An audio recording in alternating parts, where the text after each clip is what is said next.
Well, let's get louder then. Hey, what's everybody up to tonight? Wednesday, 7 p.m., our regular class time, but we're not in Burris. We're all online, digital from the electron world out here. So hopefully everybody can hear this okay. You can see it okay. As the last time we've done this, and when we did it live from Australia, we are encouraging, of course, interaction. We want to keep this class as much of a real class as possible in terms of encouraging you to hit up the chat lines, ask questions, the IMs, however Katie wants it sent in here. And if you have specific questions, she will translate those to me.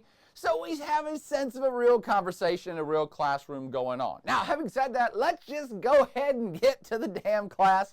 And if stuff blows up, we'll deal with it. And if you have questions, hit me up. We have a few announcements today. Can you believe it? It's like the 9th Monday, or it may be even the 10th Monday already.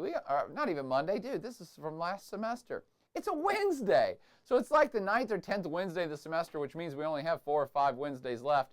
And the announcements are that, how's everybody doing with the weekly quizzes? I should be bugging you more. I know the TA send out a weekly email reminding you, but it is getting to that point of the semester where everybody's kind of getting worn down, and now it's getting cold, and you're tired, and all your classes are piling it on, and it's almost Thanksgiving break. So just a reminder, stay on it. Hopefully everybody's doing all those weekly quizzes and keep pounding in the points.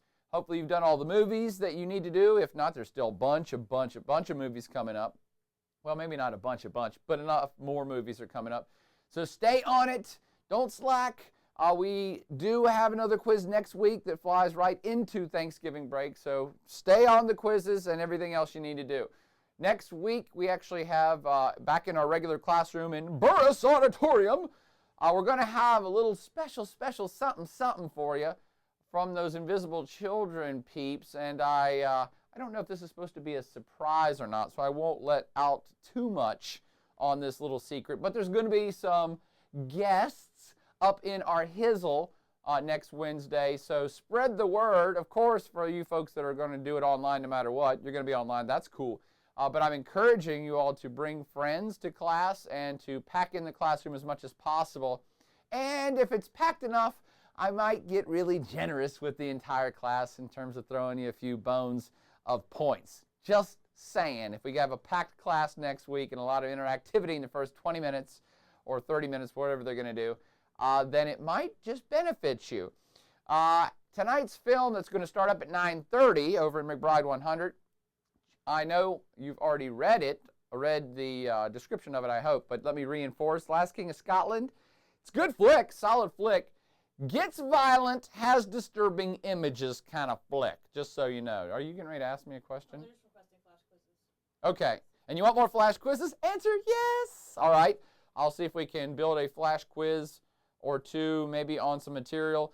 And I'm kind of tied down this week, so I don't know if I'll get you another round of flash quizzes this week, but we definitely will do it for next week. And I will throw out one for 1 or 2 on Thanksgiving break as well, just because it's kind of a fun thing to do. And I'll even do some live broadcasting during Thanksgiving week, just so you know. I'll come to your Thanksgiving Day table via the digital world. I just put the computer, give me a place setting and put a laptop computer with my face on it at your Thanksgiving Day table. That would be hilarious. And I'll talk to your whole family. So Last King of Scotland going on here in a few hours does have disturbing images, just so you know. Another announcement, somebody in this class has taken it upon themselves, because this class is so awesome, to do a fundraiser for the Plot Avenger. Thanks for whoever organized that. And the fundraiser they're doing is tomorrow night. That would be, Thursday night at the Frosty Plaid Parrot. I don't know if such a place exists, but it sounds good to me. I think if you go buy the candy or ice cream or whatever the hell it is they serve there, then part of it goes to the Kickstarter thing that we've been doing. So I'm encouraging you all to go out to the Frosty Parrot.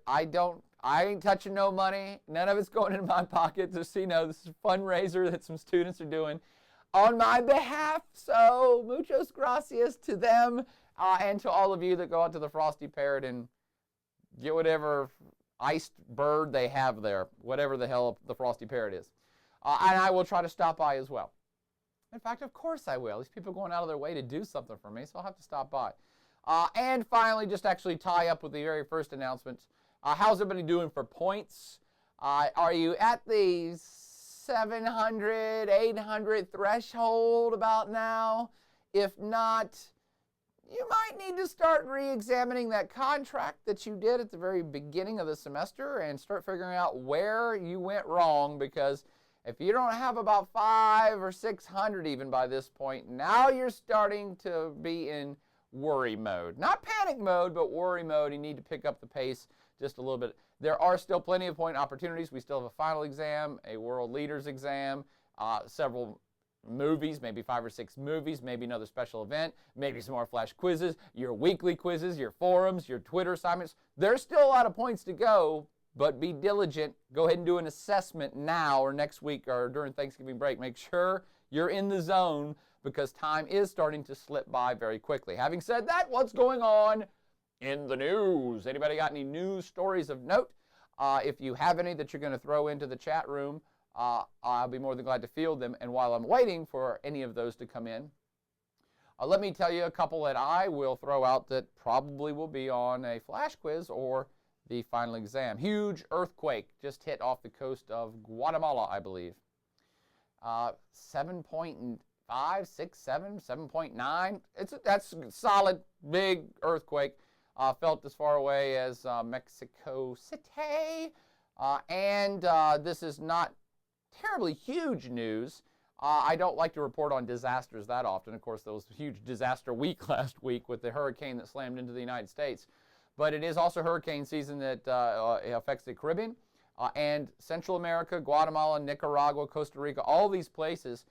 This particular earthquake and during hurricane season reinforces the concepts that maybe you've already read about in the book, that Central America is a challenging place. It is physically challenged. And so I do report on natural disasters in this particular part of the world to reinforce the theme that this is a really challenged and troubled region, and it's not like anybody's fault. They get hurricanes. They're an active tectonic belt, so they get earthquakes. They get volcanoes. They get torrential rains during parts of the year, so they have mudslides. I mean, you just really go down the litany of natural disasters in Central America. And by Central America, I'm talking about the states between Mexico and South America. This place just has it tough. And then on top of that, they're kind of depressed or poorer economies. Most of them, not all. Panama's doing pretty good. Costa Rica's doing very well. But a kind of depressed economies overall, and because of the drug trade, there's a lot of gang violence, and drug cartel mules come from this particular part of the planet. And so a lot of crime and violence on the streets of many Central American countries, to the point that many gangs actually have more power than the local police, and that is just freaking scary. And you put that on top of all this natural disaster stuff I'm talking about. So our friends down in Central America, I always feel for them. I always want people to be alert and aware that, hey, this is a troubled place. Do all you can. Give when disaster calls. And let's be thinking about how to partner up with these states to do a better job of making them richer in the future. They're in our backyard, for goodness sakes. They're just down south of us. Anyway, other things in the news that I definitely do want you to note. Today, what is it, November 7th? I do want you to know for the World Leaders final exam that Angela Merkel has just been partying with British Prime Minister David Cameron. She just hung out in England all day, or Great Britain, and I want you to note the reason she was there is basically to kind of kiss his ass. Yeah, that'll be the test question. Oh, that reminds me, by the way, I did want to shout out to all my online friends that I'm going to figure out a way to give you guys a World Leaders exam so that you can take it without coming to class, because I know some people aren't on campus. So I failed to do that the first World Leader visual exam. I'm going to figure out a way to do it for the final. So you'll get those points, or an opportunity for those points as well. So German Chancellor Angela Merkel, Angela that is, Angie as I like to call her, in Great Britain all day kissing British Prime Minister David Cameron's ass. Why would she do that? I've been telling you that Angela is one of the most powerful women in the world. I'm sorry, she is the most powerful woman in the world, and she is one of the, if not the most powerful figures in Europe. Not just female, she's one of the most important people in Europe. I know I've beaten you down with this already. So why would she be sucking up to David Cameron? Oh, here's why. Because David Cameron's playing a pretty sly game, and he is now saying, we don't like the idea of the European Union's budget getting any bigger because we don't want to pay anymore. Because, hey, we're in a recession. Not as bad as Greece, not as bad as Spain, not as bad as Italy, but we're under austerity measures here, and we need to look out for ourselves a little bit more, and we basically don't want to pay no more to the European Union. It's the equivalent of, say, Florida saying, you know what, the Florida economy is hurting right now, and we're doing austerity measures, so we don't feel like paying as much into the federal taxes. It's not exact, but it's a good analogy for you to understand. The Great Britain saying, we don't really want to pay any more than we are. But here's the most important part. David is being very sly, we're talking about Prime Minister Cameron, by saying, we don't want to pay any more, and we may not pay any more, and if you push us on this, we might talk about exiting the European Union. What? That's not cool.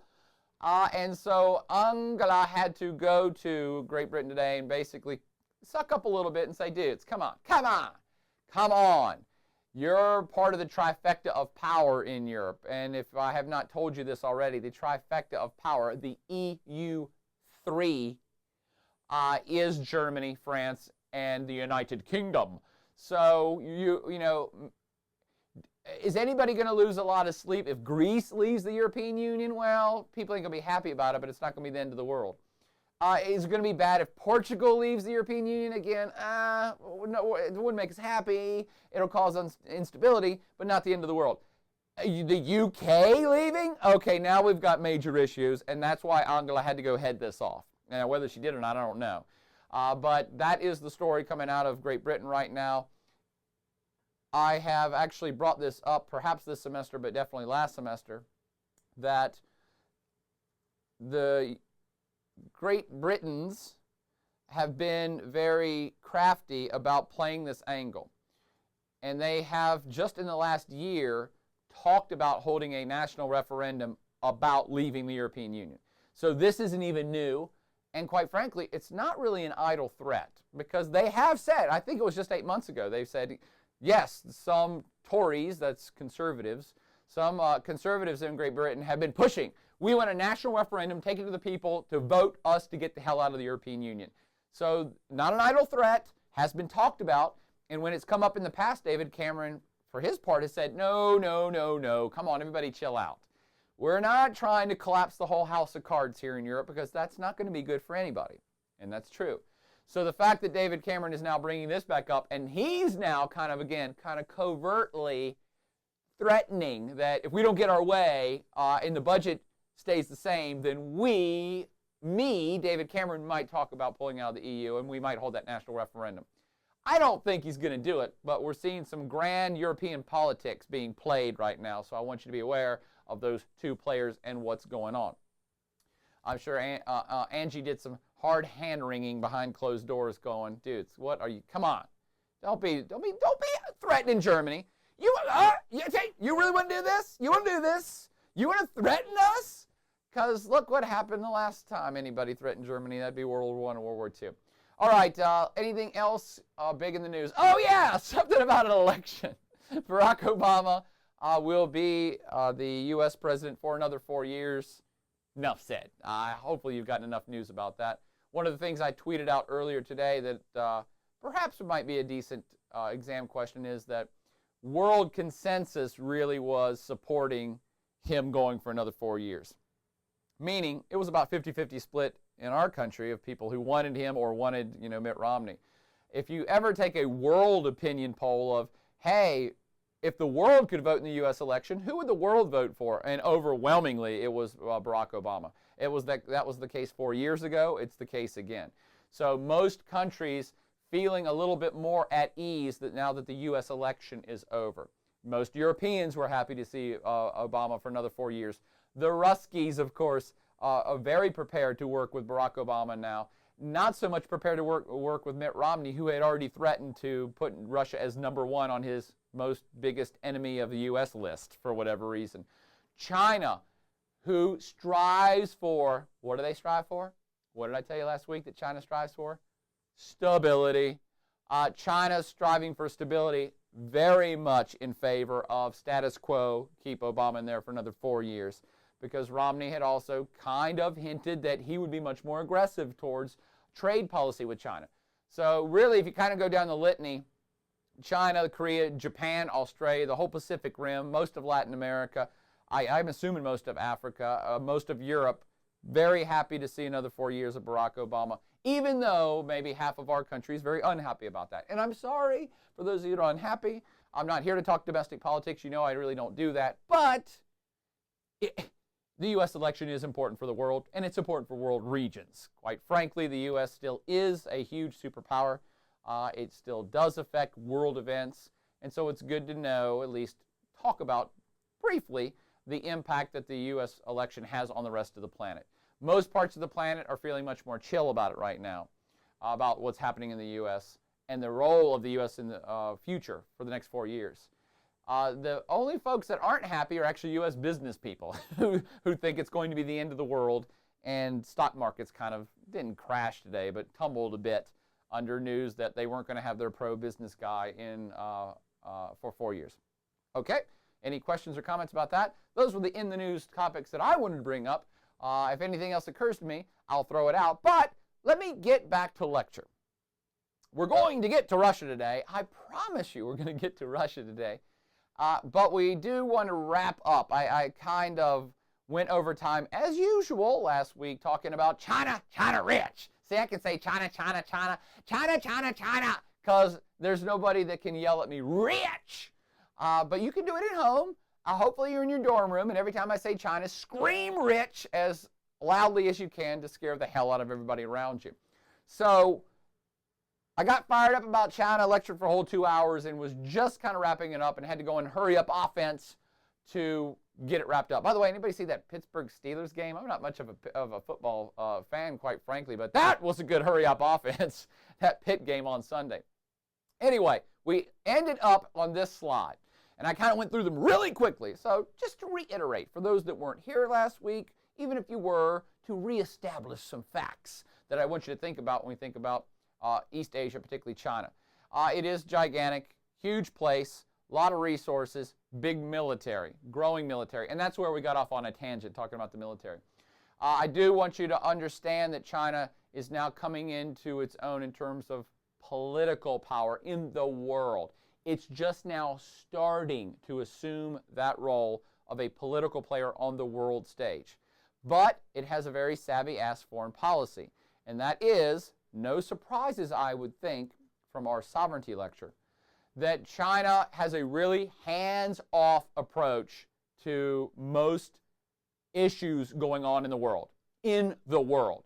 China is the country that is the country to go to of last resort, because they don't want to interfere on anybody's sovereignty. They don't want to intervene in any other countries. They don't want to mess with nobody, not ever, not nowhere, which is why they are threatening to veto any action in Syria. It's why there's really not any Chinese troops anywhere. How many active conflicts is China in right now? That would be none. They don't like to go out. So this idea that China's going to take over the world, that's poppycock, all right? It's preposterous. They could have taken over the world at any given point in the last 5,000 years, and they didn't, because they're quite satisfied with the little territory they have, third largest country in the world, and in protecting that. And that was one of the things we did talk about at the end of last lecture was China's military. It's the biggest standing army on planet Earth. Why? Because it's all about protecting the motherland, and that's about it. It's not really about projecting power in the rest of the world. Yet. Yet. This does feel like a flash quiz or an exam question. They have the largest standing army in the world. No problem, we got that. That's an easy one to regurgitate. I want you to also know what part of their military service do you think they're growing the fastest. And I don't know this for absolute fact because the Chinese military is pretty secretive. But by most analysts' assessment, the Chinese are building their Navy as quickly as possible. Air Force a little bit, yeah. They're doing the whole Air Force, Army, Navy, Air Force, Marines, and Coast Guard. But given current events that we've even talked about in this class, this semester, with possible disputes with Japan over Senkaku, possible future disputes with Taiwan if that were to come up, but I don't think it will. Projection of their power beyond their actual shore to be able to create a buffer zone of protection around their coastline. The Chinese are very focused on that right now, which is why they just launched their first aircraft carrier and why they're investing heavily in battleships and future aircraft carriers. I know, they're sinking a ton of money into rockets, missiles, and Air Force, but they have a real priority for the Navy. They want to shore up, to coin a phrase, or a pun, they want to shore up their power, not just on land, they have the Army for that, but in their immediate vicinity in the sea. Do I envision a day that the Chinese are sending aircraft carrier to the other side of the planet? No, I cannot see that in my lifetime. I can see a hell of a lot more Chinese aircraft carriers and battleships floating all around the Pacific.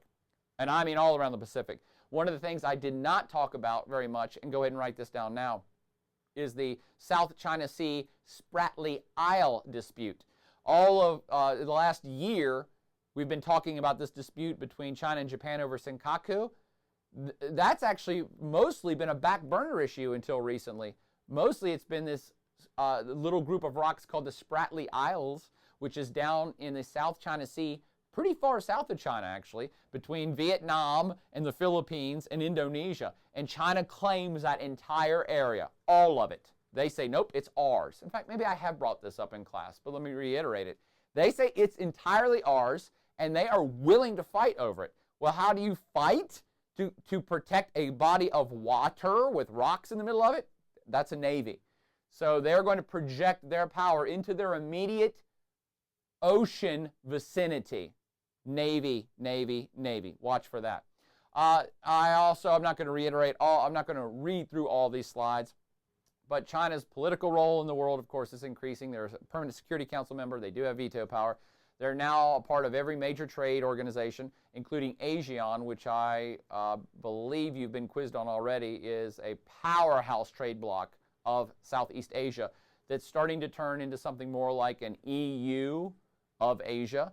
That it's the ASEAN group's going to be the core, and China's already a trading partner with it. So is Japan, so is South Korea. Australia wants in, India wants in. So you have all of this nucleus of trade that might turn into something even more, much like the European Union did in Europe. And China would definitely be a major power player in that. They have a growing middle class. They've raised 250 million people above the poverty line. Those are all the pluses. That's the great stuff you hear about. They have an expanding space program. I talked about that. They have an inspired group of people there. They're cranking out more people with college degrees than ever before. I mean, the middle class is growing, wealth is growing, per capita wealth is growing. It really, you just kind of look across the board at all measures, and China's got it going on right now. And Chinese people are very proud of what's going on, and they should be. What are the big minuses? They can't keep up this facade for much longer of, we're not going to do anything on the world stage. We don't want to get involved. We don't care. We're not going to send soldiers. We're not going to try to stop the next Hitler. That won't play for much longer, because if they continue to say we only want to reap economic benefits and never help anybody, that's going to get them a bad reputation. They don't like bad reputations. So you're liable to see China's political role and political intervention perhaps occur in your lifetime. Slowly, but it's going to happen. They can't keep shirking responsibility as, quite frankly, the other global superpower right now. Wealth disparity is gigantic. Even though they're getting rich, with a population of 1.4 or 1.5 billion, not all of them are rich. And in China, when you say, well, only 10% of the people are poor, yeah, that's like 200 million people who are starving to death. So they still have some pretty big wealth disparity issues, although, and I know I gave you this as a test question, but let me give it to you again, India's way worse. China really is leaping ahead right now. The real competition in the 21st century is probably not actually between the U.S. and China. we have more in common than we have, against each other. We have an ocean between us.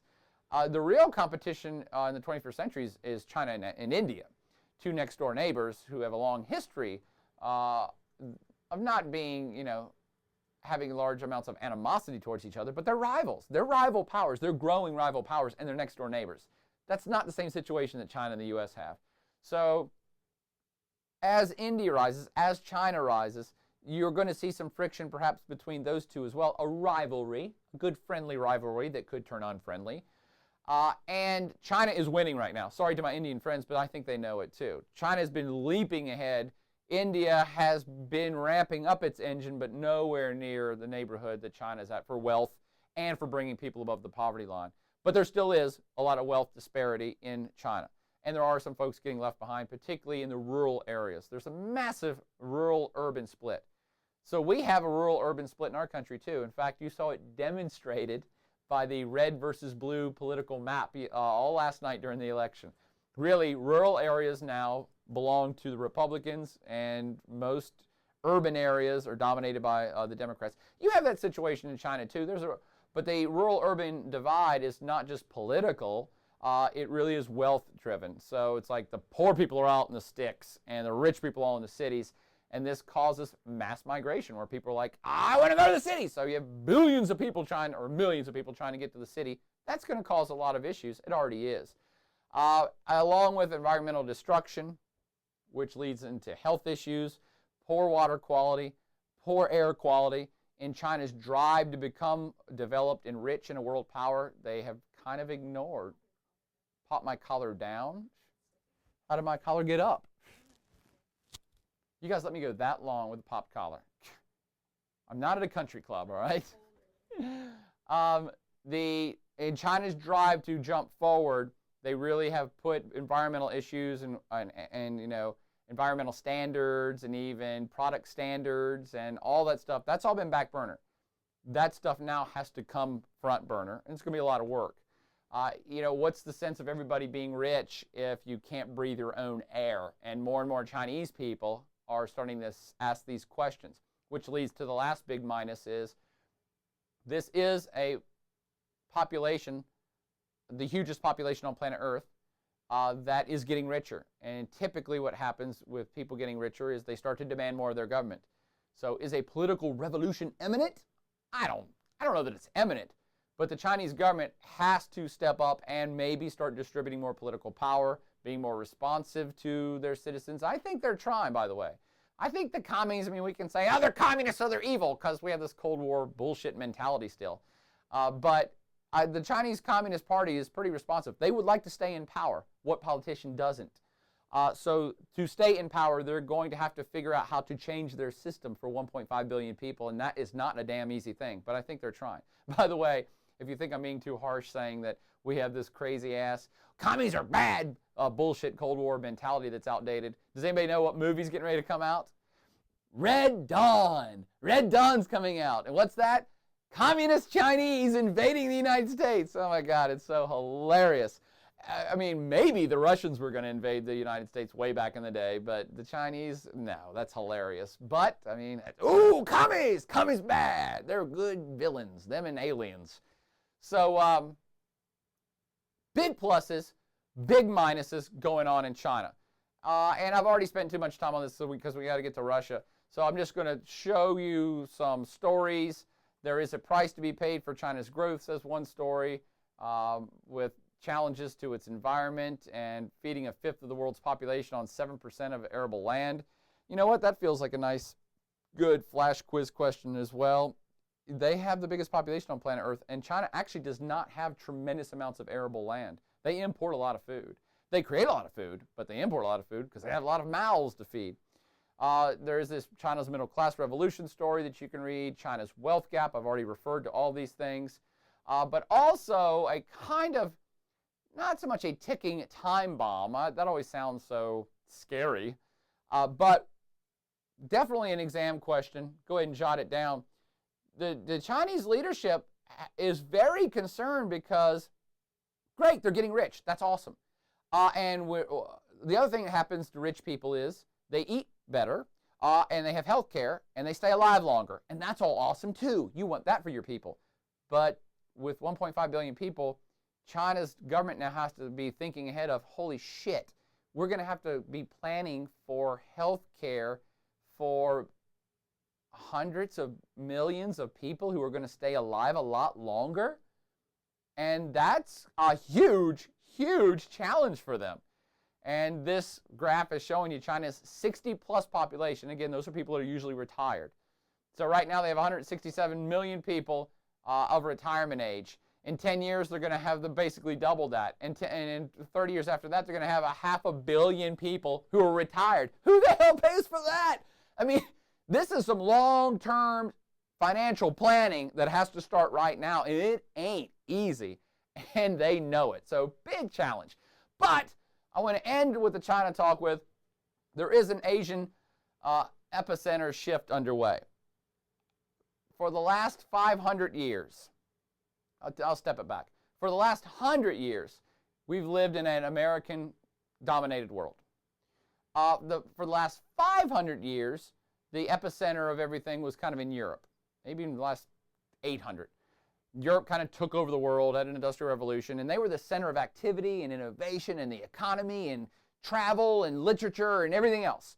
And then they got weak and America took over. So we've kind of been the top dog for the last 100 years. And everything's kind of been centered around America, the biggest economy and interactions and the military, and we affect world policy. And what I'm telling you to understand is, don't be scared of China, don't be scared of Asia, but the center of activity has moved. And so it's moved originally from Europe to America, and it's continuing to head west or east, depending on which way you're going. And now the epicenter of kind of innovation and economic action and even political power is really starting to shift to Asia, China-centric. And don't be scared about it. You roll with it. It's life. It's human history. Countries go through good times and bad times. Big powers rise and they fall. This is just part of the world in which we particularly live here in the juncture of the 21st century. I think it's a great, exciting time. You have, hundreds of millions or billions of people's of energy and innovation and ideas that are starting to flourish and explode over in Asia. It's a good thing. I like it. It's awesome.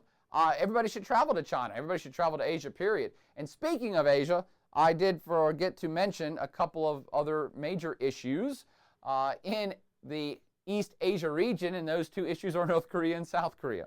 So let's do 5 minutes on the Koreas so that you understand what the hell's going on with this particular part of the world, because, of course, there's every possibility that a World War III might be started on the Korean Peninsula. So what is the deal with Korea?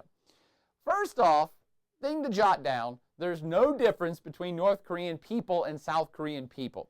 There's only Korean people. Ethnically, historically, linguistically, genetically, there's just Korean people. So how do we have, in this 21st century world, this bizarre, bipolar, insane situation that a common people on a common peninsula that's only about as big as Virginia have now teased out two opposite states that may start World War III? Okay, well, first off, you can see the difference between North Korea and South Korea in this awesome lights at night photograph that shows pretty much levels of development, levels of electricity use, levels of interconnectivity. It shows it all. You see Japan really lit up, woo, like a Christmas tree. South Korea is a fully developed, rich-ass place too. But the red line is around North Korea, and we have to add the red line because there's so little development there and so little infrastructure and so little lights on that we can't tell the difference between the land and the sea when it comes to North Korea. Really a bipolar peninsula. It's like it has some sort of psychosis. So what happened in the Koreas to make a North Korean and South Korea that are so wildly, crazily different? Well, it all goes back to World War II. Actually, even a little bit before that. During World War II, or actually a lead up for those of you that have already done the Japan lecture and you took the Japan flash quizzes, Japan had taken over the entire Korean peninsula in 1895, made it into a slave state. I told you that in class. and then Japan proceeded to try to take over the rest of Asia. Well, from 1895 right on up until Japan was defeated in 1945, Korea, the Korean Peninsula, was a slave state. Everybody worked in the coal mines and the salt mines and the arms manufacturing, all to supply the Japanese army, period. That's what they did. The Japanese were brutal. They pretty much tried to wipe out people's history. They made everybody change their name from Korean names to Japanese names. They tried to erase their history. It was almost like a living genocide was going on. And so, quite rightly, there's still a bit of animosity between the Koreans and the Japanese to this day. If you ever meet anybody over the age of 80 or even 70 in Korea, they don't like Japanese people, and they're not ever going to. That's just the way that it is because of this horrific era of essentially an enslaved state. So, how did it get from that to two different Koreas?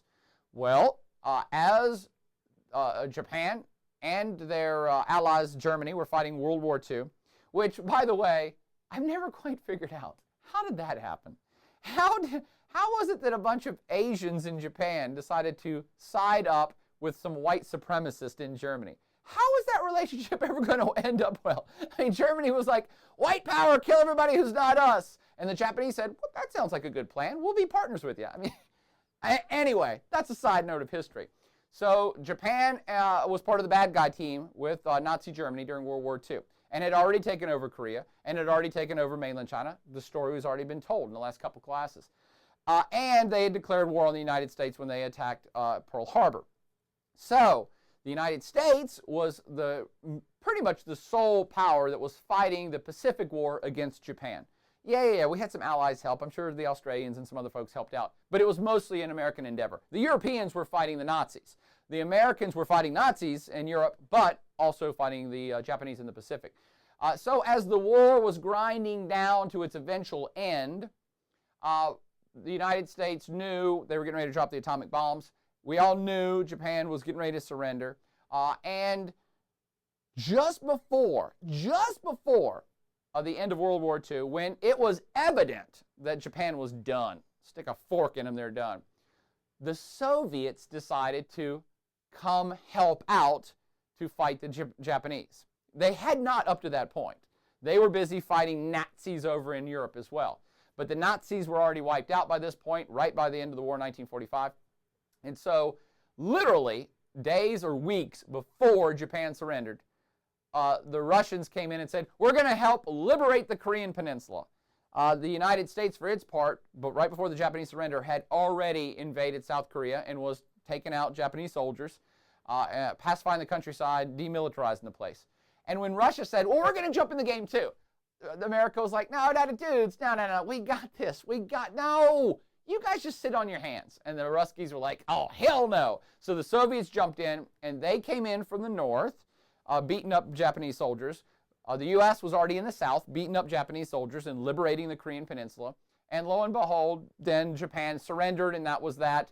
And much like in Europe, where the Cold War began, when the Iron Curtain fell between U.S. buddies and friends and the commies, right, that split Europe in half, the same thing happened over in Korea.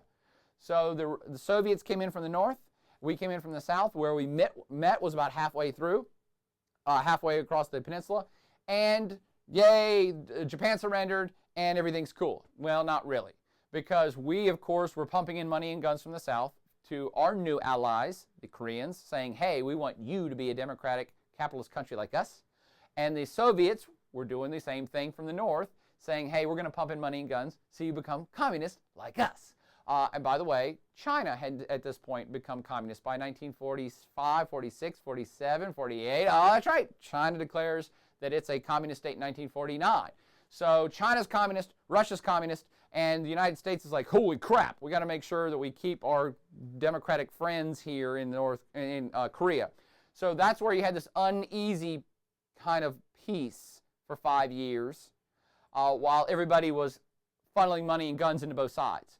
And then the shit hit the fan in 1950 when North Korea, under Kim Jong-il, said, we're going to unify the Korean Peninsula with the help of our communist friends. And they swarmed over and pretty much within just days had pushed all the Americans out, and it was a very one-sided war. And this is a point at which the United States went to the United Nations and said, hey, this is an act of aggression, and the United Nations should step up, and we, the United States, will help fight this war of aggression. And I already told you the story how they kind of conned the rest of the United Nations Security Council into agreeing to this. So, side fact, definitely an exam question. The Korean War, as it would be called, became the first actual intervention by the United Nations ever. So this was number one. And just when it seemed like the commies were going to completely sweep the Korean Peninsula and unify it as a communist nation, the United States and UN forces came to resupply in the South and started to push back, and actually pushed all the way back. In fact, maybe I get a slide ahead. Korean War.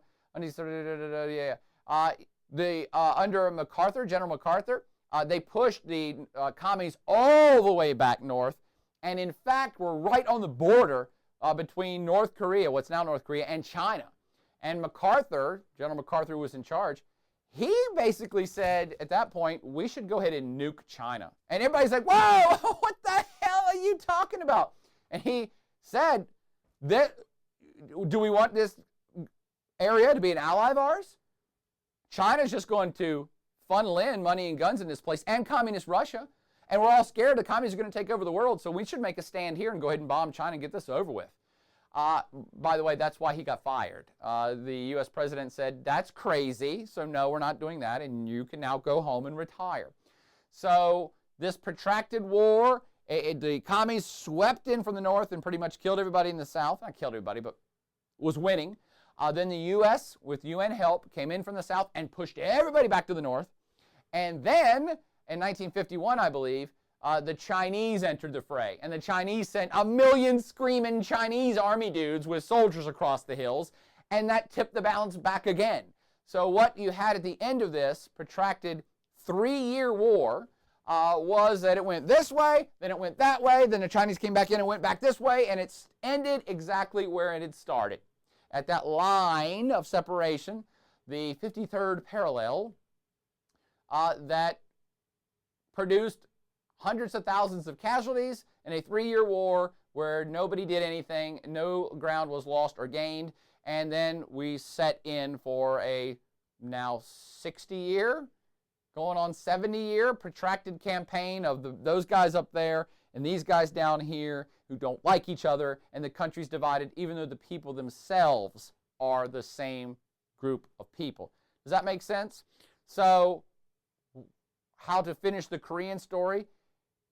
Because we supported the South, and because the commies supported the North, mostly the Communist Chinese, by the way, while the Soviets from Russia, and this feels like a test question too, while Soviet Russia was the ones that initially helped set up commie shop in North Korea right after World War II, they actually didn't play a large part of the Korean War. They had pumped in some money and some guns, but it was really communist China that came in 1951 and took over, and they're the ones that ever since have been big brother to communist North Korea. They've been the North Korea's sponsor.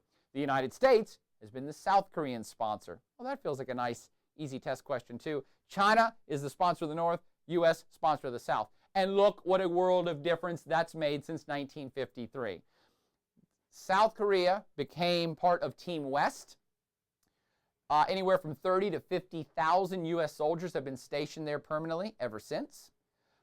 So it's a huge U.S. ally. It's one of the reasons why the country has not been ignited back to war, because North Korea knows with that many U.S. troops there, if they invade the South now they have to fight the U.S., which is why the North Koreans think that the U.S. is the big evil on planet Earth. So South Korea joined Team West, and because they became a democracy, and a capitalist free trade democracy at that, we pumped in millions and millions of dollars and technology and helped them out, and there's U.S. troops there, and lo and behold, here in the 2012, South Korea is now one of the richest countries on planet Earth. They're awesome. Now, am I suggesting the U.S. did it all? No, but because they sided up properly with the richest country on the planet, and we looked out after them and helped them as much as we could, them and Japan, by the way, These two societies really thrived and prospered very quickly after World War II had ended, after the Korean War had ended. South Korea now will be entering the top 10 richest economies on planet Earth, probably in the next 5 to 6 years. They are the epitome of high technology when it comes to cell phones and cars and robots. I forgot to put a robot on this freaking slide. It's definitely a test question.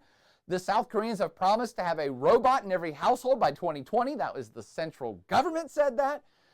For those of you that know anything about popular culture or technology or video games or cars or any of this stuff, think about all the Korean labels you now know of widescreen TVs or flat screen TVs and computer parts and cell phones and technology. South Korea's freaking awesome, man. You probably know a bunch of South Koreans here on campus, and they're all awesome too. And I'm going to take it one more step awesome for the South Koreans because of Gangnam Style. That is indicative of that they're now something more than even just a rich country that produces stuff. They're an innovative society, even in film and music. They're becoming a leader in world culture. That's what's important about Gangnam Style. It's a great song, but it's showing that these guys are kind of large and in charge now. No, they're not as big as China. They're never going to be. And they're not as big as the U.S. They're never going to be. But they're a significant player in all things technology, pop culture, political power, really everything. They're pretty awesome, and they are fully developed, fully rich. They actually have better rates of literacy, education than most countries on planet Earth, and they actually are better than even the United States in some things like cell phone reception and being wired. Feels like an exam question too. Maybe I've given it to you already, but internet in South Korea is free in every square inch of the entire country. Free from the government. And we have T3 as our top speed here. They have T10 free in every square inch of the country. Why would a country do that? To inspire innovation and get people thinking and working and doing stuff online and creating new products and being connected, and they're awesome at it. All of that because of who they sided up with in the Korean War and who was their kind of sponsor to get them on their feet and get the people motivated in doing what they ended up doing for that last 60 years, which is kick ass. Japan is a very similar story. In Japan, we think about it all the time because they're like super rich. They used to be the second biggest economy on planet Earth. Now they're the third. We forget, and China's right next door, and China's now the second biggest economy on planet Earth, soon to be number one. So we keep forgetting about little Korea, little South Korea in the middle of these two giant economic powers, but watch out, baby, because they're breaking into the top 10 as well. Now, let's compare that, all right? South Korea, allied with the United States, rich. What happened in the North then? Well, the North Korean allied with itself, and it's poor as hell. How do you ally with yourself? Well, the logical tendency is to say, well, oh, no, the North Koreans allied with their communist Chinese brethren, or even maybe their Soviet communist brethren. Not really. Do you have some questions? Oh, you just said earlier that it was 52nd parallel. It's the 38th. Oh, sorry, 38th parallel. Thank you. Thank you for correcting me. 38th parallel. I get my numbers crossed sometimes. North Korea really allied with itself. And what I mean by that is, even though China is big brother to North Korea, they don't even really have good relations with China. I mean, China is the only country North Korea has relations with, but they don't even trade with China, and they haven't for 60 years. They allied with themselves. They decided under their three leaders, and this is a dictatorship, but it's like a monarchy dictatorship. It's a family line dictatorship. It's just a really bizarre country. There's nothing to compare it to anywhere else on planet Earth. And that you had these three dudes with the current Kim Jong-un. They've been the only three dudes in charge of the country, grandfather, father, and son, since the Korean War. Hell, since Japan surrendered in 1945. Kim Il-sung, for his part, the father of the country, kind of like the George Washington of North Korea. He did do a lot with Soviet and Chinese help, Russian and Chinese help, to industrialize the country and get their military up to speed and get things growing. And they were big enough military and advanced enough, to attempt to take over the Korean Peninsula in 1950. So he is hailed as the god, a living god, or a dead, used to be god, however they think about it in North Korea. Who the hell knows, because nobody understands them. That is the George Washington of the country that got the military on its feet and got the country strong again, and they're communist. But what I'm trying to suggest here that's a test question is they don't really trade with anybody. Under crazy Kim Il-sung and his even crazier damn kid Kim Jong-il, they said, no, we want to be self-sufficient. We don't want to even trade with China or Russia. We don't want to do anything with anybody on planet Earth, which is one of the reasons why it's called the Hermit Kingdom. Like a hermit crab. It's all to itself. That's North Korea. And this isolation has essentially developed into a society that's much like if you put a prisoner in an isolated cell for 30 or 40 years, they go freaking crazy. And that's exactly what you have in North Korea. It's a society, a whole group of people that have been so isolated from the rest of the planet, they have no idea what's going on, and they become semi-insane, including the leadership. They're all inbred and insane. Sorry if there are any North Korean friends out there that take offense to that, but that's right. If you're North Korean, you're not watching this because you don't have a computer. You don't even have a bowl of rice. So this is a intentionally self-isolated country which has just militarized itself and built its power base up from propaganda, just saying these three guys are gods, and God sent them here to help us take over the Korean Peninsula and restore honor to us, and that's really all they got. That's it. They really don't do anything else. The result of that over the course of the last 60 years has been that they're starving to death. They don't have any trade. They've gotten wildly behind technologically. They have made no attempts to do more or better or come into the modern economy. Hell, they weren't in the modern economy in 1970, much less now. So they've made no efforts to make money, no efforts to trade, no efforts to do anything, which makes for a very sad Kim Jong-un. Look at that sad. I just want to hug him. Look at that face. And when I say they're starving to death, it is literally that the people are starving to death. The average North Korean person, the average North Korean human, is now about 12 inches shorter than the average South Korean human. That is because of generations now of undernourishment. It is the most bizarre, sicko, weird place on the planet that everybody agrees to that. Even the Chinese, their only friends, say, yeah, that place is effed up, man. And even the Chinese have said, you guys should open up a little bit. We should open up trade with you guys or something. And even they have not been that successful, which is why you have this beautiful map of nothing going on in North Korea. They have spent all of their budget on the military under this misguided belief that the whole world is trying to attack them, at least the South Koreans and the United States is trying to attack them and kill them all. They have bred that into their people. They have beat their people over the head with propaganda for 40 years that says the United States is trying to kill you all.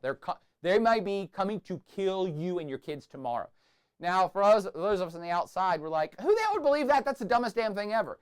If you don't have any TV, no radio, no television, no newspapers, you've never heard anything from the outside world, and your entire life someone has told you something, that's what you believe. You have no options to believe anything else. And that is the case, unfortunately, for millions and millions of North Koreans who are essentially, they're all in a big prison camp that's run by a crazy cuckoo family and the military.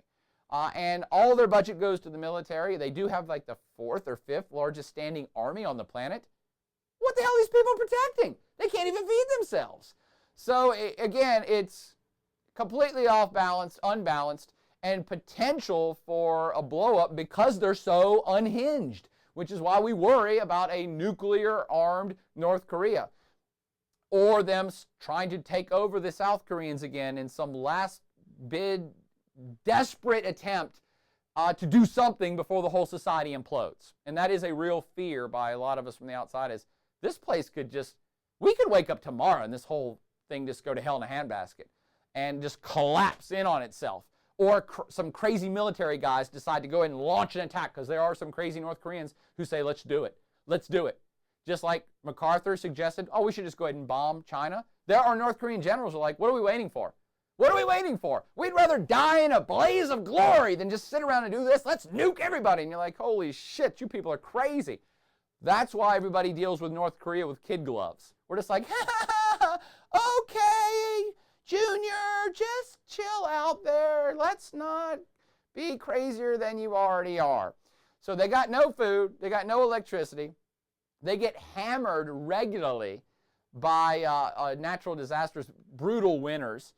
Their agricultural production sucks. But what they do have is lots of army people, boats, guns, missiles.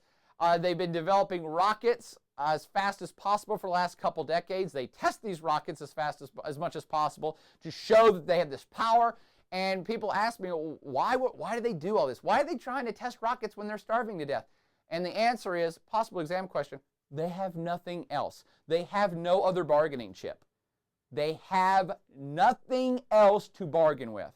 So the North Korean leadership and their military for decades has played this wild card of we crazy as shit and we're armed to the teeth, so you better respect us and you better give us food aid. Did you know we give North Korea's food aid?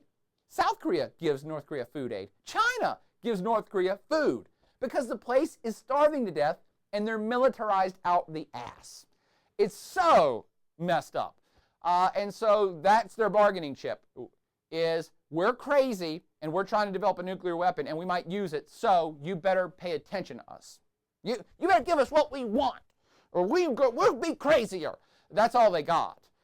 So a lot of folks in our country say, why don't we just nuke them? Why don't we just do this? Why don't we cut off all aid to North Korea? Why don't we just invade North Korea?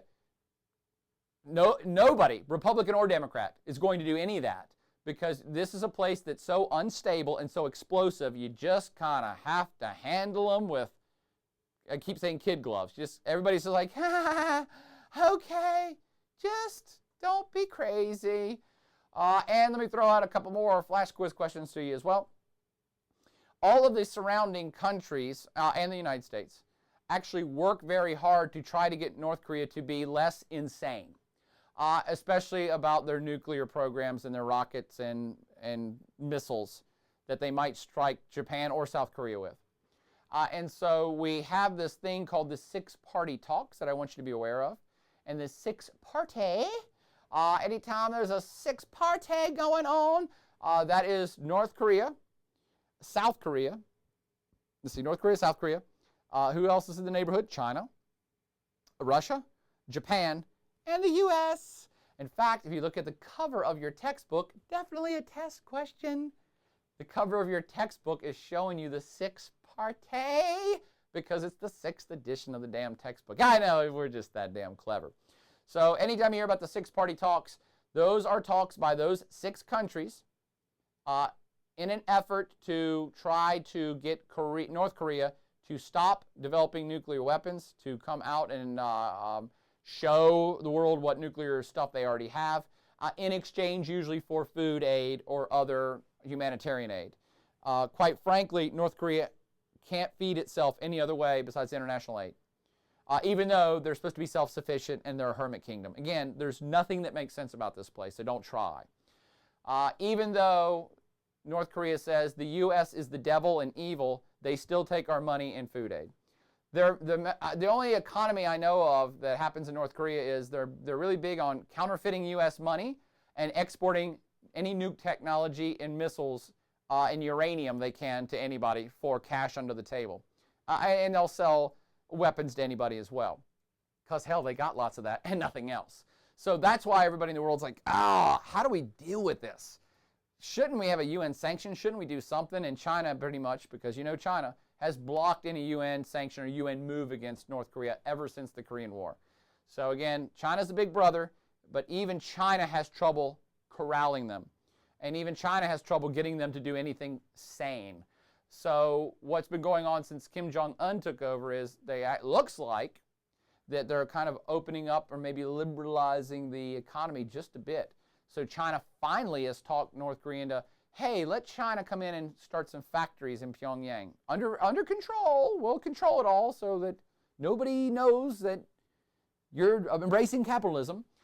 So the Chinese have just started to kind of break into this, but you're still decades away from a stable North Korea, and it could implode at any given second. And here's just a some pathetic slides of starving kids and stuff, and empty streets in their pretend capital of Pyongyang. This is a whole country that's just a facade. It's a big theater of the absurd. While kids and families are starving to death, they hold military parades. That's the kind of thing they do. And the games, what are those games called, Katie? They have games where millions of North Koreans, the national games where they all do dances together with pom-poms and shit. Who knows? Why ask the why? But flashpoint potential always. Always. You never know what day we could wake up and someone's done something crazy in North Korea and just decides they're going to blow up a South Korean ship, and that just happened last year. And it could very quickly escalate to war. And here's just a few great images. If you think that I'm making this up about how North Korea demonizes the U.S. as the great evil that's oppressing them and going to kill their children, they truly do train their children. They'll show them the U.S. president's face and say, attack this, shoot at it, because they're coming to get you. They're going to kill your mama. They're going to kill your dad. They're all about killing Koreans, so we must kill the United States. Again, if you hear that your whole life, you don't know any better. We find it hilariously preposterous from the outside, but if you're a kid, that's all anybody tells you. That's what you know. So to kind of sum that up, here is the North Korea-South Korea divide, and now you know why it is. But that pretty much sums it up right there. Any questions about that? Because you have a bizarre militarized society up north, a wide open, exploding democratic capitalist economy in the south, and somehow, under this bizarre twist of fate, a single people have been divided into two completely opposite styles of societies and political systems and everything else. And the last thing I'll say about this is the test question is, this is simply a Cold War relic. Two Koreas is simply an extension of the old World War II Cold War. It started with commies versus capitalists, and it's really the only place left on planet Earth where it's still, it's commies versus capitalists. No one else is playing this game anymore, but the Koreans are, and we don't know how it's going to end. It could implode, as I've suggested. Anybody at any given second could go apeshit nuts in North Korea and start a global war, in which, since there's 30,000 U.S. troops in South Korea, the U.S. would have to be obliged to help to defend its own people. And China, for its part, would probably be obliged to help their crazy North Korean cousins. So you're looking at a potential face-off of global powers over this damn peninsula. I shouldn't say damn peninsula. South Korea is awesome, I'm sure. But over this area, it could go that route. It could go terribly wrong for Korea and the world. At the same time, there's an equal possibility that North Korea implodes quietly at any given second, and then it becomes like East and West Germany reuniting. And overnight, you could have a unified Korea quietly. Although it won't be quiet because there'll be 10 million starving North Koreans who all try to flood into Seoul, South Korea, and that's going to cause all kinds of problems too. But problems of a different nature, not problems of a global war nature, problems of how do you deal with 10 million starving people nature. That makes sense? Of course, I know there's lots of South Koreans on campus, so if I've missed anything, be sure to hit me up in a chat right now or later. Tell me what I got wrong or right about this part of the lecture. Yeah. Someone's asking, said North Korea has nothing else but military, but don't they have plenty of resources? If Japan made a point to make them their primary source to sustain their military? Yeah, they have some military. I'm sorry, North Korea has some resources, but not really enough to become a power at anything. And what I mean, they have enough to build some industry, and they did. They do have coal. I always want to come back to salt mines, but I know the Japanese had them in salt mines a lot. So they do have some iron ore, and they do have coal, some coal, and that's the two things you need to make steel, and steel is what you need to industrialize. So North Korea has some of that stuff. South Korea actually has more. It really is a very lopsided peninsula in terms of everything. So yes, North Korea has some resources, but they've always kind of been helped by either the Russians or the Chinese for other stuff they need. And they have not traded. They have not industrialized to make commercial goods. So they don't have a real economy. And they don't have enough resources to really export for a lot of money because they kind of need the little they have. But here's what else they're lopsided on. Feels like a test question too. The climate and terrain and soil is nicer in South Korea than it is in North Korea. So South Korea produces a shit ton of food. North Korea has starvation pretty much in 5-year cycles. They cannot, maybe it's just bad luck. Maybe it's because they're stupid. Maybe it's because they're not focusing on agriculture enough. But even if you took all of that away, the climate is much tougher. It's much harsher winters. And they, for I guess at least 5 times since I've been alive, have had catastrophic starvation cycles where it's a brutal winter followed by a bad spring. And so this is a cyclical thing that happens. North Korea, you'd think they would have got it by now if God loved them so much that he wouldn't have put them in a hellhole. But they just do not have the advantages that South Korea has. And then they've gone insane and became the hermit kingdom. And so they've compounded their bad situation with bad decisions, if that makes any sense. So they got a little, but not a lot to do a whole lot with. If you ever see, go look up Kim Jong-il looking at things. That's a great site because their whole society is a facade. They don't have enough food to feed their people. They don't have an economy to give people jobs. So they build grand cities that there's nothing going on in. And Kim Jong-il looking at things is their effort to show their leader, but the outside world, that they are a real society. So, you know, they'll have a factory that makes shoes, and they line up all the shoes and make everything look beautiful, and then Kim Jong-il would come and look at them, and they'd have a photo op. Then they'd close down the factory because they don't have the leather to make any damn shoes or the rubber. They don't have the money to buy the supplies from other parts of the planet, and they don't want to, and they have nobody who has money to buy the shoes. So everything in North Korea is a facade. It's fake. Again, it's like a whole country that's a theater, that everybody's just waiting around looking, well, I guess I'll go to work, but we're all just kind of hanging out here. It's really weird. Okay, I don't know if was there any more questions. I saw somebody's trying to jump into. Do they purposely starve their own citizens? No. If they had the capacity to produce more, they would, because that would build their power base more. You know what? I don't know. I should step back and say I don't really know, because nobody knows anything about what's going on in North Korea. Not even the South Koreans. Not even the Chinese. They're that insane. So maybe they are starving their citizens to death as a way to maintain power. I don't know. I would think not. It's mostly because they didn't industrialize in the right ways, and they just don't want to produce anything besides military stuff by their choice. So I don't think they're trying to starve their people to death, but a lot of folks, and maybe some of you are asking this question yourself, why don't the Korean people just rise up and kill all these dumb bastards in charge? That's just it. Even if all this North Korean people thought that, which they've been brainwashed their whole lives, so they probably don't think that, but let's pretend they do. Let's pretend that 20 million North Koreans wake up tomorrow and they're like, this is bullshit. Let's overthrow this government. They're malnourished, and it's them, it's the peasants, and the military. There's nothing else. There's nothing else. How do you think that fight's going to go down? And again, they're brainwashed, so they don't even think about it. It's going to go down in history books as like the longest, saddest episode of humanity, maybe ever. That this went on this long, and nobody intervened, nobody anywhere was like, what the hell is this?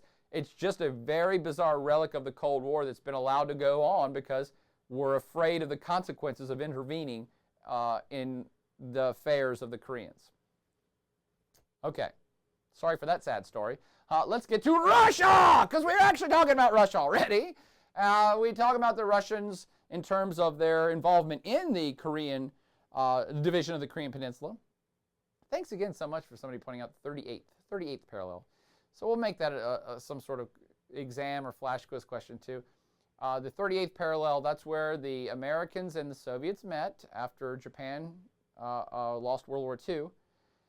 And then it's where the UN/US forces had to cease fire with the North Korean forces to end the Korean War.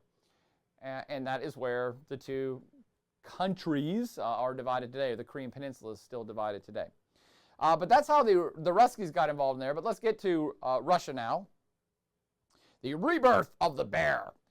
Because had I given this talk 10 years ago, which I'm so old that I did. Actually, I gave this talk 12 or 13 years ago.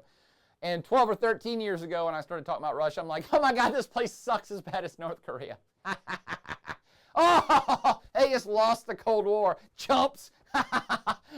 America, woo, Red Dawn, baby. Never happened here. And because 10 years ago, Russia did suck. And 10 years ago, Russia was a very similar story to North Korea. Not that extreme. Let's make one thing perfectly clear. No one's as extreme as North Korea. But semi-isolated, had chosen a path that was failing, poor, technologically backward, and militarized. That was Russia 10 years ago, and then they had lost the Cold War, so they sucked on top of that. Everything had fallen apart. But that was then, and this is now. This is a brand new century with a brand new bear, and for all intents and purposes, not to offend my Russian friends who don't like him, but we do have to put a lot of the success story of the last decade, a lot of Russia's success story does lie on our main man, Vladimir Putin. We'll talk about why that is. He will definitely go down in the history books as one of the most famous and important Russians of all time. Even if his term in office ends badly, even if there is some sort of revolution at this point, even if enough Russians get pissed off to throw him out of office, he will still go down in Russian history as one of the most major important characters of their story. Period. Kind of like Tsar Nicholas or Lenin or Stalin. He's up there. He's one of those guys. Hell, actually, he's more like, he's in the league of like Ivan the Great and Ivan the Terrible. The dudes who started the country 4 or 5 or 6 or, 800 years ago. He's that big of a historic character, but I'm getting ahead of myself. What do I mean by rebirth of the bear? Well, Russia was down and out and sucked. I'm going to paint in some broad strokes here and then go and fill in some of the blanks as we go. But do note this. 10 years ago, Russia sucked. By the way, Vladimir Putin was in office 10 years ago, and they still sucked then because he had just taken office. Let's just say the year 2000, Russia was in bad shape. 1 decade later, they're in solid, good shape. A superpower rises again is the story that I actually pulled from about 5 or 6 years ago. It's an old story, but it remains the same. When the Soviet Union collapsed in 1991, Russia was at its lowest point ever in its entire history. And now it has come back under the influence of Vladimir Putin and, feels like an additional test question,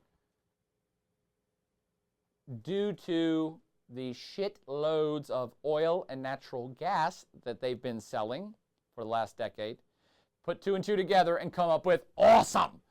So you had the Putin factor and hell tons of natural resources that they were exporting for high top dollar for a decade straight, and that's what's brought Russia back from the brink of total failure to, I won't say super success, but they definitely are in the top tier of what I consider the world powers. Are they as big and as important as the United States? No. Are they as big and as important as China right now? No, probably not that either. But they're in the upper echelon. You got to put Russia up there in that league, up there with like Brazil, up there with India, although India maybe not even in the top pack yet. So it is a top tier world power, and it has gone through this great cycle in the last 20 years that we do need to tell the story. Maybe we'll go back a little further than that. But the last 20 years have been a roller coaster for Russia that has resulted in them being back on top again, at least in a limited degree. Let's start with the physical, we always do. How will we define Russia physically? If I asked you, give me one word to define Russia, see what you come up with in the chat room. One thing that pops in your head when I say Russia, what do you think of? Typically, you can pop them into Katie. She can yell them out to me if she gets any. But typically people say, oh my God, it's big. And people say, oh, it's cold, it's freezing cold. And then typically someone says, vodka. Did I get them all? Did I get all 3? Did I get all 3 in the chat room? I'm just that kid. It is big and cold, and they do drink vodka. In fact, is it time to end this lecture? Because that sounds about right. Give me a double of that down at the pub. It is the biggest country on planet Earth. It is twice as big as the next biggest country. Are these trivial details? Maybe, but it means something. You have to know some things about the physical world to understand the psyche of this place and its leadership. Russia is 2 Canadas, and Canada's big as hell. You can put 2 Canadas side by side. That's the second biggest country on planet Earth. Wouldn't equal Russia. Largest land empire, definitely in today's world, one of the largest land empires ever. And again, it's the largest in today's world. In fact, I would argue it's too large. I can't believe it hasn't broken apart yet. And we might live to see it because it's just too damn big. What do I mean by that? Well, it crosses many time zones, okay? Whoops, let me go back. Maybe I got ahead of myself. No, okay. Sorry, I forgot the order of slides here. Russia crosses something like 11 different time zones. Back in its heyday, when it was Soviet Union, it crossed 13 time zones. For those of you that know how the world works, there's 24 time zones going all around the planet, and the sun is shining on 12 of those time zones at any given time as we revolve around the sun, right? And we turn. So the reason I'm telling you this is, in Russia, when the sun is going down on one side of Russia, it's actually coming up on the other side. There ain't no place on the planet that damn big. How do you manage a place that has 11 time zones? That half your people are asleep and the other half of your same people are awake. It's really a strain on the political system just to manage this, much less defend it. Think about defending a land empire this big. So challenging just from its size. But there are perks in that size as well. Before I get to those perks are the challenges of Russia. Terrain-wise, people think of it as kind of mountainous, and it is. It's kind of elevated plateaus, particularly over in the in the east. It is kind of rimmed by mountains along this Pacific coastline, which is one of the reasons why there ain't that many people there. It's tougher terrain. It's not a huge mountain system, but it's elevated, kind of mountainous, and it's cold as hell. And really all of Russia is kind of rimmed by mountains. Again, you can kind of see the elevated terrain. The light browns and the darker browns are mountains, but not gigantic mountains. And really from the Pacific coast all the way down to its border with Mongolia, all the way down to its border with Kazakhstan, all the way over the borders between Russia and, say, Georgia and Azerbaijan, over in the Caucasus mountain regions. The Caucasus actually are really high-ass mountains. They're like 21,000, 22,000 feet high. It's really kind of a bowl. Think of Russia, feels like a question. Think of Russia as like a half a bowl. It's kind of flat in the middle, but it's kind of rimmed around the edge, okay? But the part of the bowl that's open, that's flat, I said half a bowl, is open up to the Arctic freaking sea. So you have Arctic winds and high-pressure, cold, high-pressure cells that sweep through Russia and then bump into those mountains, and those mountains isolate them from other places that would moderate the climate somewhat. So Russia actually is, and this is the lead-in, a really cold-ass place. Its physical geography accentuates temperature extremes. Meaning, yes, it is really cold. In the winter times in Siberia, it's cold as hell. It's actually even colder in parts of southeast Russia. In fact, I say the temperature disparity is really big. The disparity is the difference between the highest and lowest temperatures. So there are parts of Russia that may have a 150-degree difference between the coldest day of the year and the hottest day of the year. That's crazy. I know that there's some city in Russia, and it's somewhere in the southeast, I can't remember it. There's a city in Russia that has the biggest, it has the world's record for the biggest temperature change in a single 24-hour period. And it's something like the high at 3 o'clock in the afternoon was 100 degrees, and by 3 a.m. the next day, it was negative 50. It was something crazy like that. You're like, holy Siberian shit, that's some extreme weather. And it is. And the physical geography accentuates that, allowing that cold, cold, cold, dry air to flow in from the Arctic areas, sweep across Siberia and most of the interior of Russia. It is a challenging place. By the way, the only mountain range you've heard of in Russia is the Urals. They're like as big as the Appalachians. They're not that damn big. And for some reason, the Urals have classically, and if you don't know where it is, just look at the map. The Urals are over there on the western side. The Urals have classically been used as the dividing line between Europe and Asia. So everything on one side of the Urals is Europe and the other side is Asia. That's the most preposterous line of crap I've ever heard too. It just doesn't play in physical geography. It's just a small mountain range. It's of no geologic consequence of dividing continents. Anyway, this is a very challenged place because of the climate. It is very brutally cold in the winter in most of this entire gigantic country, from the Pacific coast all the way over to Europe proper.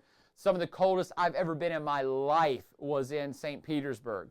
So cold. You would have on 20 layers and one of those big furry hats and a parka, and the wind would blow and it just felt like you were naked. That kind of cold. The kind of cold you're walking down the street and my beard would grow every minute that I was outside because your breath freezes onto your face and your beard just gets bigger and bigger into a big popsicle. That kind of cold. And by the way, why do they wear all those furry, funny hats? This feels like a fun trivia question, too. Why do Russians wear fur? There's lots of fur on there. They got those mink hats and those big-ass furry coats. Somebody in the chat room, tell me why that is. And before you say because they want to be warm, okay, why don't they wear coats out of wool?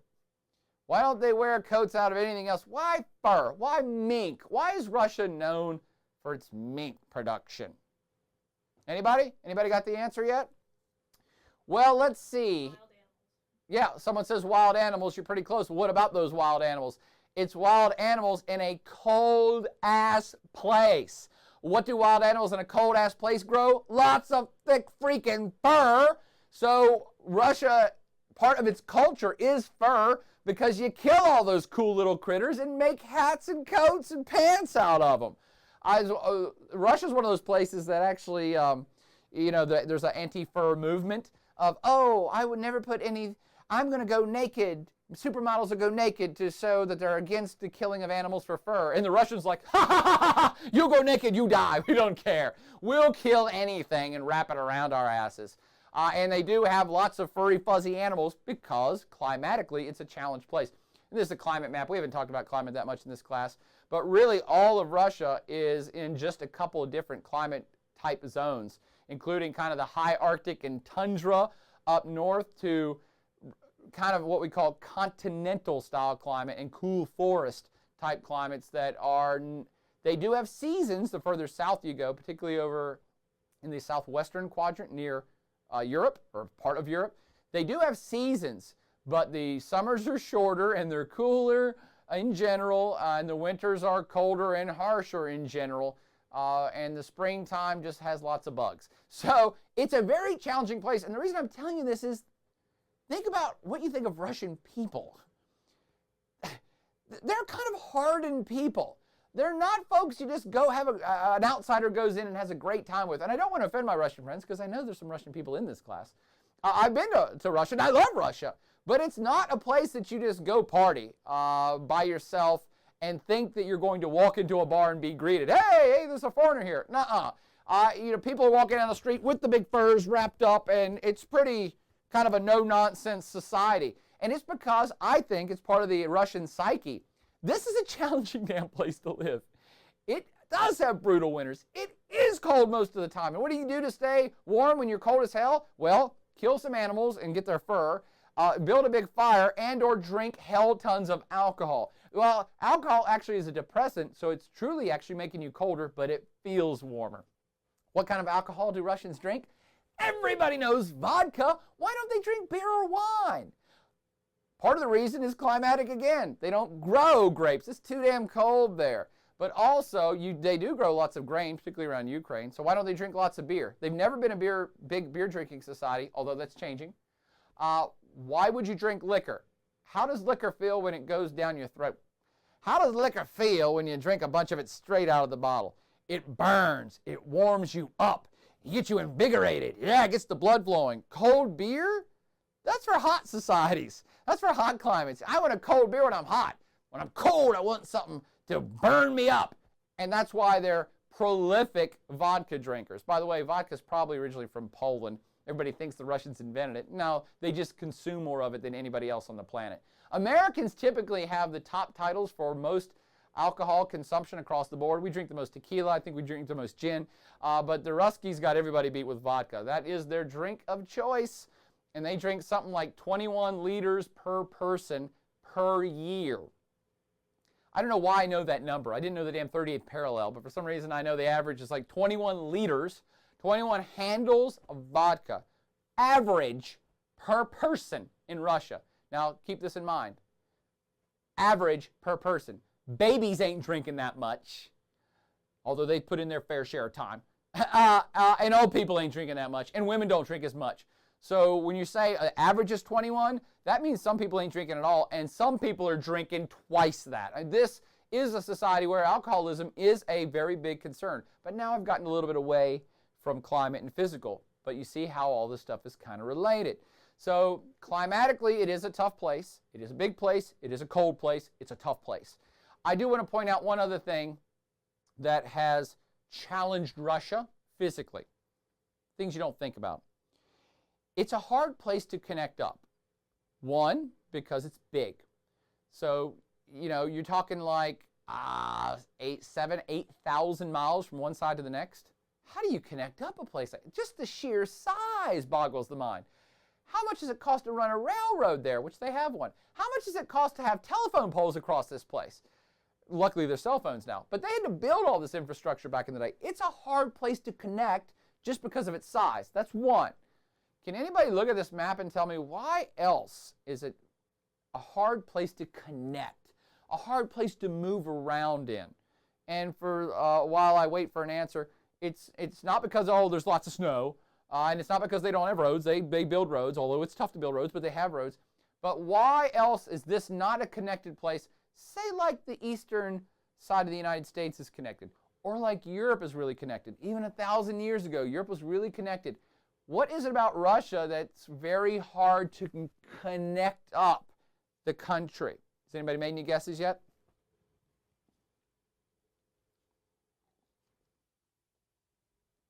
No guesses? Then here's the answer, and it'd definitely be a test question. How did people connect up stuff 1,000 years ago or 2,000 years ago? Rivers. River systems. Yeah. Transport up and down river systems. We already talked about that in China. 3 main river systems that people move up and down. That's where a bunch of agricultural production was. Lots of trade, lots of moving of people. Where are Russia's rivers? They have them. It's not that they're a desert. They have rivers. But look at this map. Where do all the rivers go? And here's the test question. Virtually all rivers in Russia flow due north. They all flow into the Arctic Sea. And who the hell wants to go to the Arctic Sea? That doesn't connect up your people. You can't use it for trade and transport of goods and people and materials. It just doesn't work because the Arctic Sea is mostly frozen most of the time. At least it was in the past, till global warming.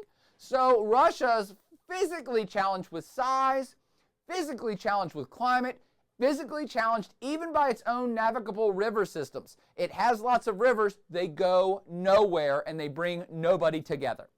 Make sense? Yeah, you got the Volga over there in the west. But all the rest of Russia's rivers flow this way, and that's not where people want to go. It goes to nowhere.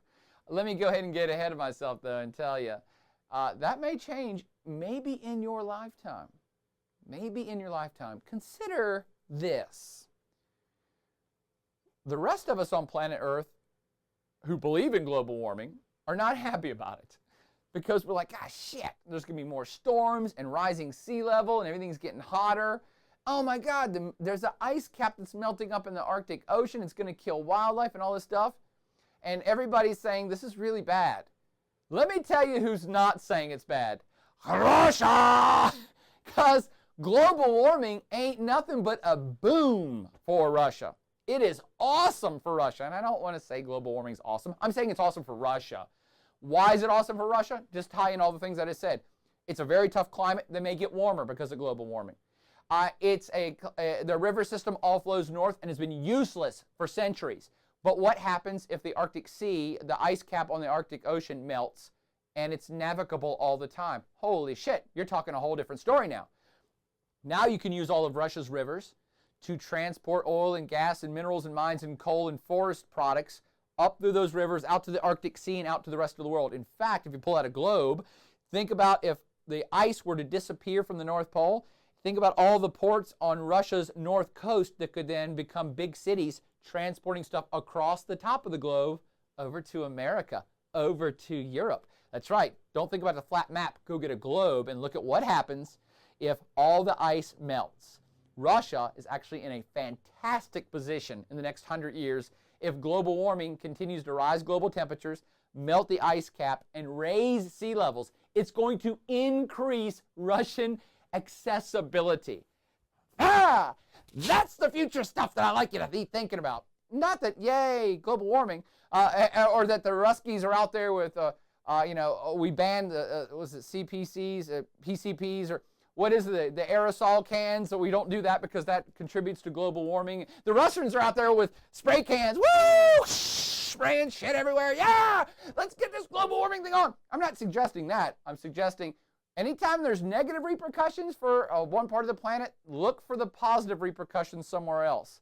Russia does nothing but stand to gain from the globe getting warmer, and perhaps in very big ways that will be history-altering to their society. Do you have a question? I'm sorry, I thought I saw a hand raise. So consider the river system, consider global warming, consider what happens if the ice cap melts.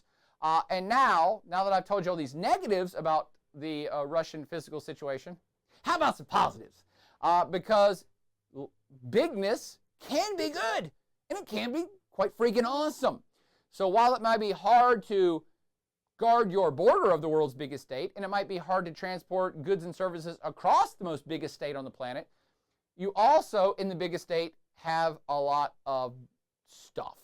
And Russia has tons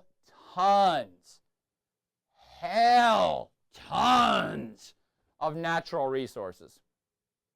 I don't know this for certain. I don't know who has the most this and the most that. But if you had to take a hypothetical and say, who's got the most stuff, physical, natural resource stuff? All my money is on Russia.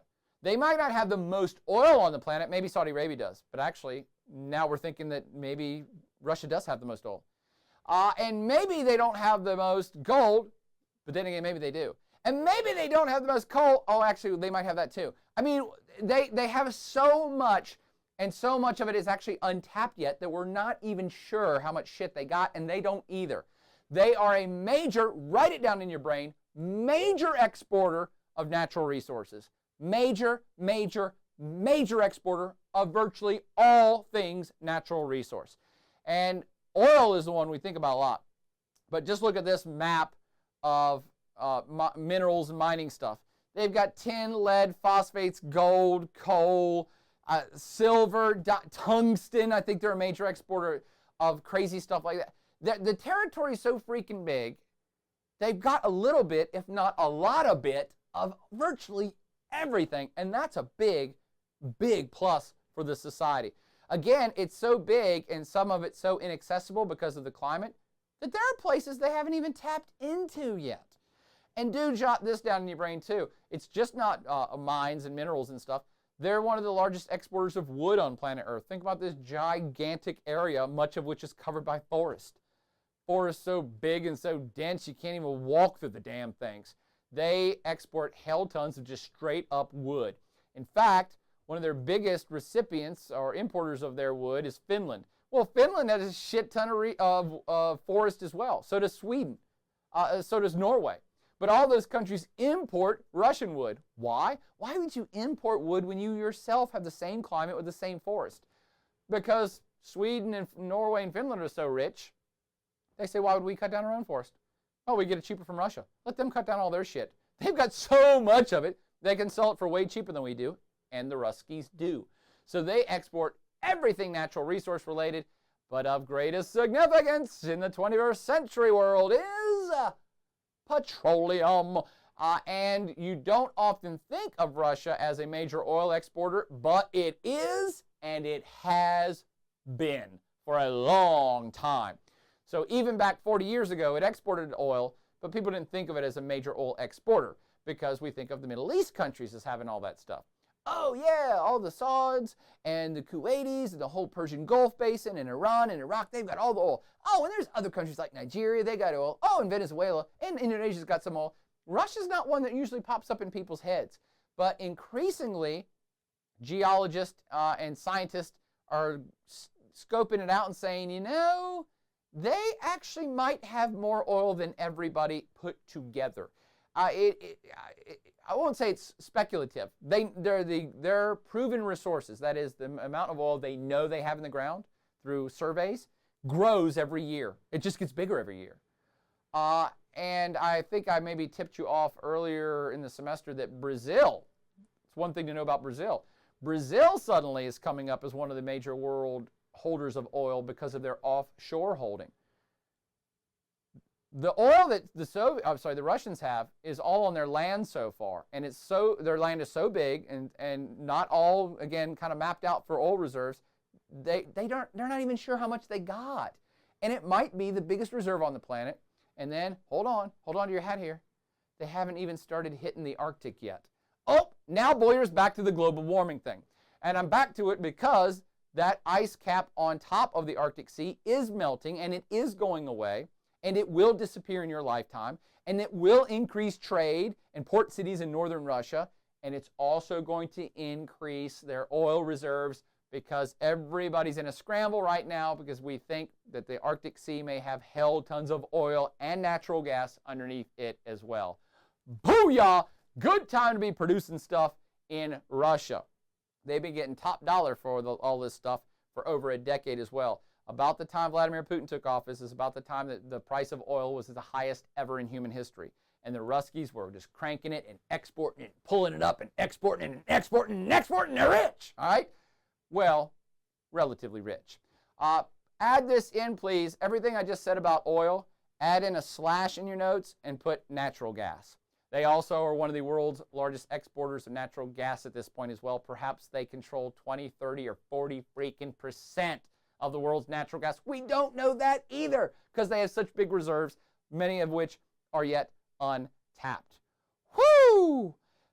Speaking of the mad exporting of oil, natural gas, and natural resources in the last decade and a half, I want you to put in your brain the Russian national debt.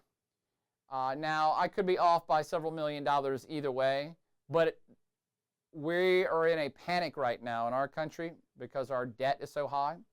What are we up to, like 16 trillion? Let me give you Russia's national debt plus or minus $1 trillion. Zero. They have been exporting so much stuff and putting the money in the bank that they don't really have a big debt problem. Yeah, they run on debt. Everybody runs on debt, operates on debt. But unlike America that may be getting buried by it and can't get out, the Russians have theirs under control, and it's largely thanks to natural resources. That's one to put into the notes, okay?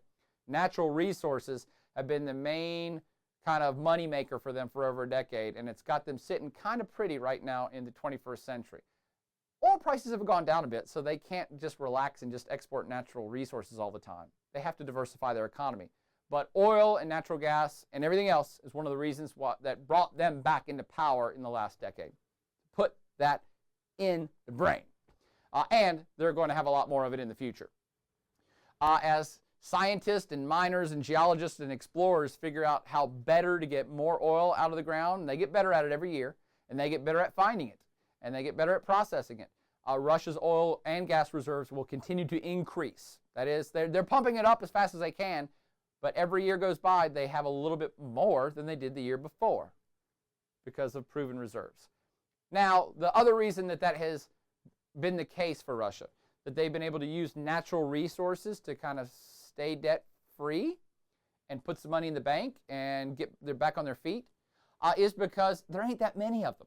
If you remember back, if you tapped into the Australian lecture I gave, I said Australia was actually very similar. Oh, I just had a light bulb go off in my head, which means it needs to go off on your head. Australia and Russia are very similar in that respect, that they export lots of natural resources and they don't have very many people. You have to have both of those things to make this magic work. Let me say that again.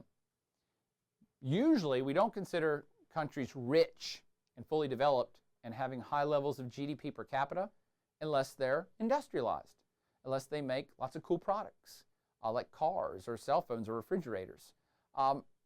Both Russia and Australia have made most of their coin off natural resources, even though we consider them fully rich and fully developed. And it's because they export shit tons of natural resources and their population is actually quite small. So in Australia, their population is only like 23 million people, and they export tons of stuff. Consider the Russian situation almost an exact analogy times 7. So Russia is probably 7 times bigger than Australia. In fact, don't quote me on this. I'm just making this shit up now. But Russia is way bigger than Australia, has way many more resources than Australia, but actually only has about 7 times the population of Australia. To be the biggest country on planet Earth, it only has 143 million people. Japan has more people than that. The eastern seaboard of the United States has more people than that. There are many countries that are a third or a quarter or a fifth the size of Russia that have more people than that. Pakistan has more people than that, I think. It'd be close, okay? So not a lot of people in the world's biggest state. And the other thing to consider is where are they? Because of all the physical geography I've now taught you, that the east is kind of mountainous and kind of barren, or not barren of vegetation, but it's kind of tougher terrain and it's brutal weather, especially in Siberia and those mountain ranges around the fringe of that bowl that I've now defined that is Russia. Almost everybody is in the southwest. And this, you can just look at the map. Population density map. Where are people at? Everybody is around Moscow. Moscow, St. Petersburg, over to Samara, Ufa. There's a whole ring or a whole arc of people that are as close to Europe proper as possible. That's where they are. That's where they historically have been. In fact, let's go ahead and throw it out. Moscow has always been the kind of epicenter of Russian culture, of Russian history, and of Russian people, period. Right? The whole Moscow to Ukraine to St. Petersburg area, that's where Russian people are. And when you progress eastward in Russia from Moscow, you'll run into fewer and fewer and fewer and fewer people in places in big, vast areas of Siberia where there is nobody. It's just not that fun a place to live. It's not that connected for all the reasons we've talked about. People can't hang out there until global warming changes all that. But now I've digressed as usual. Just so you know, I threw out this figure earlier and I got it wrong. So this is showing you Russian population density, but also kind of the width of this place. Moscow, let's see, 4,676 miles to New York. Another 4,000 to Anchorage. Really, Moscow, you can go 4,000 miles in either direction to get to these places. And both of those places probably have more people than virtually all of the rest of Russia. Nobody effing lives in the rest of that land there. That's offensive to me. How did I put that in there? I don't know, but it's funny. The other thing I want you to know about the Russian population is 143 million is not that big, specifically given the size of this country. And it's decreasing. Uh-oh, that's right. It's getting smaller every year. They might have started to turn this around a little bit here recently, but every year, because most Russian couples get together and have only one kid or no kids, or they have a couple kids and one of them dies in a knife fight at school in kindergarten, the population is actually getting slightly smaller. And this is scary to a government who needs people, who needs workers, who needs people to drive the economy, who needs people to pay taxes, who needs people to be doctors and lawyers and join the army to defend the country. So the Ruskies are quite aware of their demographic crisis. There are many reasons for this crisis, by the way, that I won't get into. Some of it's alcoholism, some of it's a lack of health care. We're not actually sure. There's no single thing we can point to be like, gosh, why are the Russian mortality rates so bad? And why don't people have children?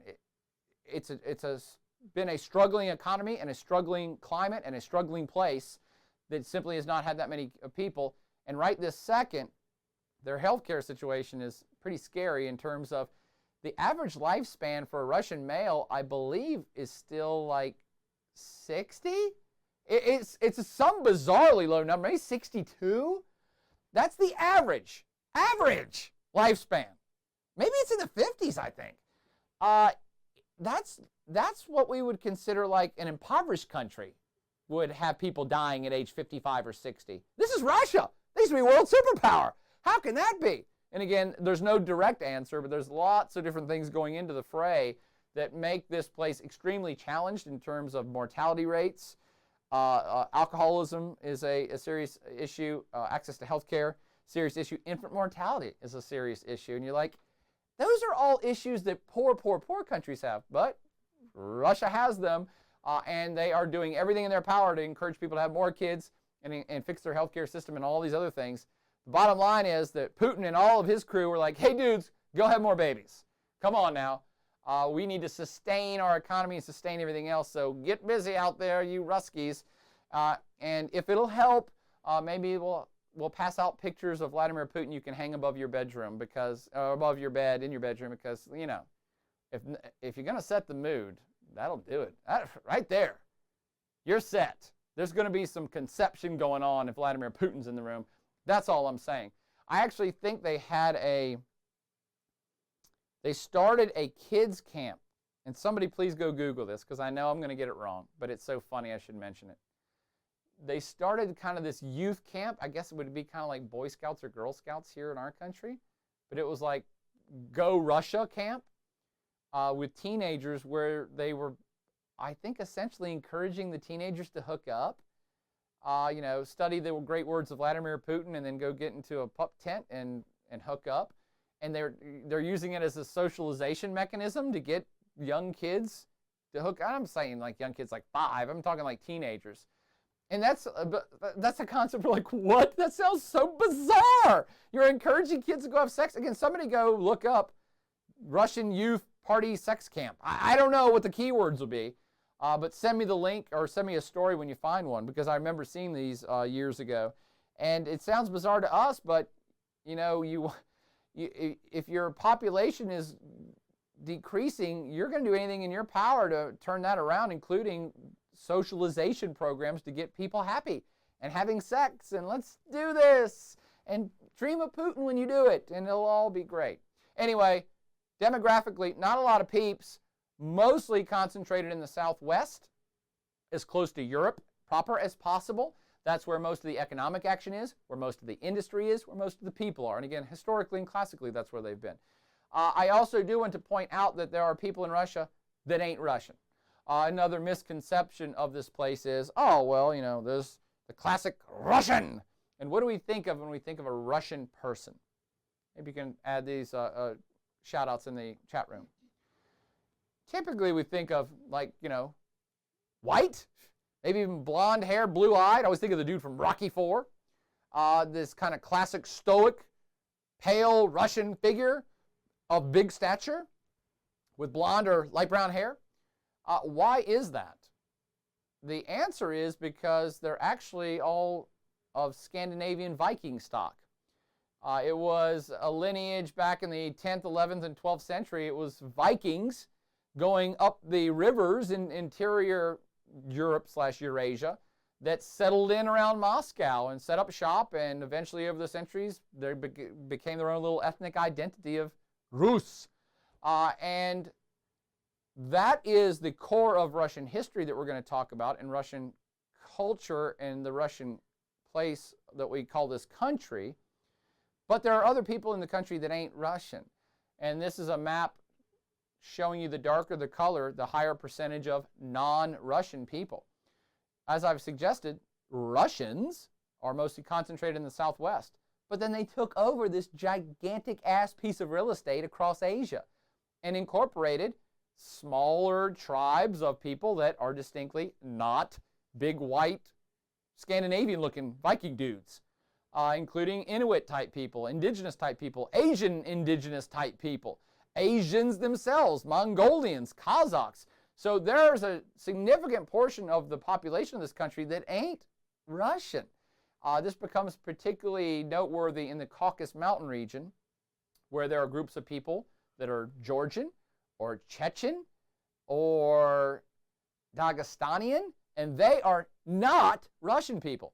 Remember when I talked about in the China lecture, I said, oh yeah, Han Chinese is kind of the majority of Chinese people. They're ethnically Han, and they're like 95% of China is Han Chinese. The number is not quite that high in Russia. I don't know it off the top of my head, but there are significant minority numbers in Russia of people who say, no, I'm not Russian. I'm Asian or Uyghur or Georgian or something else. And this is kind of an issue in today's world. We'll talk about it not today, but when we get to the rest of this lecture next week, particularly in areas where you have big percentages that are not Russian and they might want to not be part of Russia anymore. And again, I point out places like Georgia, Azerbaijan, or Armenia, which used to be part of Russia, and they broke away saying, no, we're mostly Azerbaijani, we're not Russian. But you have places inside of Russia, namely a place called Chechnya, where it's 99% Chechen people. And they say, we're not Russian. Why are we part of Russia? So we'll kind of close the Russian chapter talking about that next week, but be aware of that. Also be aware of the inverse, that Russia used to control all of Central Asia and most of Eastern Europe. They used to own it. They used to own the territory. And in owning it, ethnic Russian people moved to those areas when it used to be Russia. So you can go to Kazakhstan today and find significant numbers of Russian people who are in Kazakhstan. And there are significant numbers of people in Ukraine, which are Russian people, not Ukrainian people. And we're talking ethnically here. In fact, that'll be the test question. Do note that about Ukraine is a great example to talk about because half the country is kind of Russian and half the country is kind of Ukrainian, ethnically. And the Russians are all in the Ukraine, close to the Russian-Ukrainian border. Surprise, surprise. Isn't that funny how geography works? And the Ukrainian folks are more on the western side. So it's a country that's kind of... Oh, I thought I did mention that already. Okay. We have to bring a piece of paper. Somebody else has to bring a piece. Oh, okay. Oh, gotcha. Oh, I know how it works. Gotcha. Well, how much time we got anyway? 5 minutes? Okay. So, I got it. Just remind me. So, there are significant numbers of ethnically Russian people in eastern Ukraine, in northern Kazakhstan, in lots of different territories and sovereign states in Eastern Europe that used to be part of Russia. And sometimes this causes friction. It sure as hell does in Ukraine. And we'll tell that story in more detail at a later date as well. But there are Russian people in Estonia, Russian people in Latvia.